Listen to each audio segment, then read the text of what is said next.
This is Tim here from Your Six Studios. Today in this video I'm going to show you how to increase or decrease the volume on your laptop. So there's specific buttons right here. You might see them. It's like brightness up, brightness down, and then we got the volume keys on arrow keys. To change this, you have to find the FN key. So on your keyboard there's going to be something that says FN. Hold down FN and then press that volume key.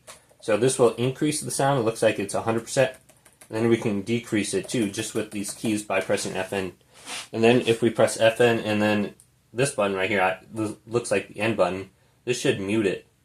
So another way that you can do this is if you zoom in here, if you look in the bottom right side of your screen, there is a volume option right here. We can go to this and then we can just slide it left and right. So we can do there. A lot of times I like doing just the button. And if your speakers aren't working, go to the output devices right here and just switch it to your audio driver for your laptop speakers or whatever you may be using. So just look at that, and then we have the sound mixer right here. If an application isn't loud enough, we can just go to settings and we can change it by application.